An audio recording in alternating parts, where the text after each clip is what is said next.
প্রথমত আমি তার প্রথম স্ত্রী, দ্বিতীয়ত আমি এখানে ছোট একটা চাকরি করি।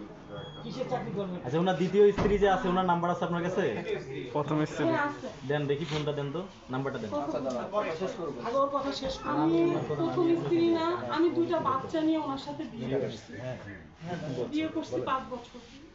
আমার বড় ছেলেটা আর আমার ছোট ছেলেটা ক্লাস 5 এ পড়ে। কেউ যদি বলে থাকে আমি ফেস করি, আমি একটা ছোট ক্লিনার, আয়া ক্লিনারের চাকরি করি, বাবা বলেন, ভাইয়া বলেন, মামা বলেন, আমি যদি ফেস করে নেই, আমার কি চাকরির ভয় নাই? আমার এই টাকা দিয়ে আমার বাচ্চা দুটাকে আমি পড়ালেখা করাই। আমি জিবি ফান্ড থেকে 1,90,000 টাকা তুলে দিচ্ছি। আমি মাত্র 8-9 হাজার টাকা স্যালারি পাই।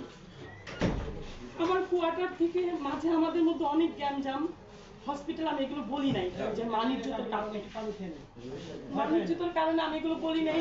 স্বামী হিসাবে তার সাথে আমি 1 বছর সেপারেট করছিলাম।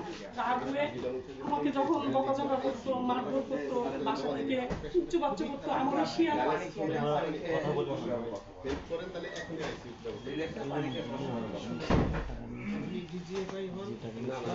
মা, কোনো সন্তানের কোনো সন্তান কোনো মার বাজে কথা শর্টসানিং সহ্য করে না। তখন আমার ছেলে আমাকে নিয়ে কোয়ার্টারে চলে যায়। ওনার সঙ্গে আপনি কথা বলেন, কিন্তু সে অনেক কিছু বুঝে শোনায়, সে আমাকে আবার নেয়। টেকনিক্যাল জায়গায় 1 বছর আগের কথা।